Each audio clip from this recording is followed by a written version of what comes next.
खगड़िया की अलौली सुरक्षित सीट से जदयू के पूर्व विधायक रामचंद्र सदा भारतीय जनता पार्टी में शामिल होंगे। बिहार बीजेपी के प्रदेश अध्यक्ष सम्राट चौधरी कल उन्हें बीजेपी की सदस्यता दिलाएंगे।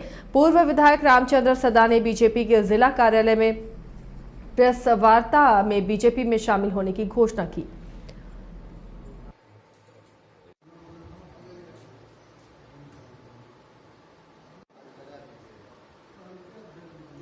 रामचंद्र सदा ने कहा कि बीजेपी की विचारधारा और प्रधानमंत्री के विकास के कार्य से प्रभावित होकर उन्होंने बीजेपी में शामिल होने का निर्णय लिया है। हमारा दीवार लेखन भी होना है। दीवार लेखन के बाद हम लोग राज कौशल रिसोर्ट होते हुए समाप्त होते हुए राज कौशल रिसोर्ट जाएंगे। वहाँ जदयू के जो कल लगभग 101 कार्यकर्ताओं ने इस्तीफा दिया, उनके साथ हजारों कार्यकर्ता भारतीय जनता पार्टी में शामिल हो रहे हैं। हाँ, खगड़िया अलौली के पूर्व विधायक रामचंद्र सदा जी कल सम्राट चौधरी जी के नेतृत्व में शामिल हो रहे हैं।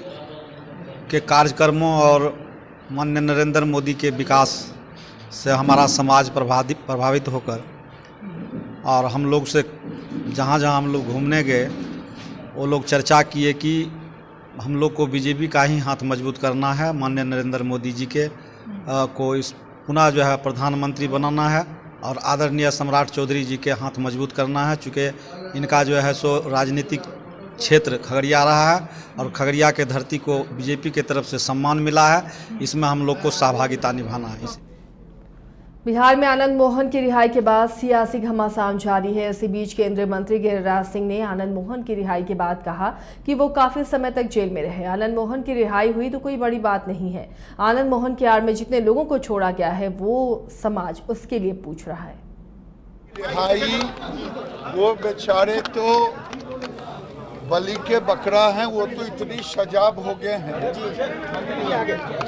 उनकी रिहाई पर किसी को कोई आपत्ति नहीं है, लेकिन आनंद मोहन जी के आड़ में जो काम किया है ये सरकार समाज कभी नहीं माफ करे।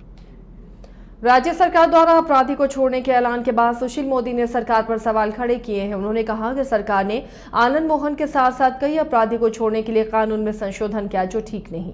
लोकसभा चुनाव में मदद लेने के लिए सरकार ने यह फैसला किया है और लाखों सरकारी कर्मचारी इस निर्णय से डरे हुए हैं। उन्होंने आगे कहा कि बूथ कैप्चर कराने के लिए अपराधियों को छोड़ा जा रहा है और अशोक यादव एक दुर्दांत अपराधी है जिस पर कुशवाहा समाज के कई नेता की हत्या का आरोप है और सरकार का ये निर्णय दलित विरोधी नीति है।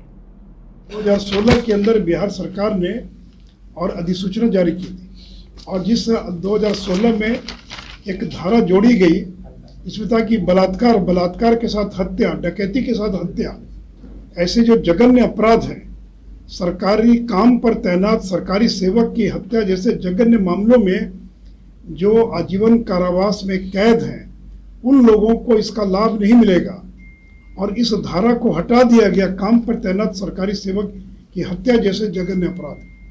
तो इसलिए आप अगर कि कोई जिंदगी भर जेल में नहीं रहेगा, आज तक कोई जेल से छूटता है, बेल होता है, पेरोल होता है, लेकिन जिस धारा में आपने संशोधन किया है उस पर हमारी घोर आपत्ति है। और केवल आनंद मोहन नहीं, अरे आनंद मोहन को तो जेल आप ही ने भिजवाया, नीतीश कुमार ने जेल भिजवाया।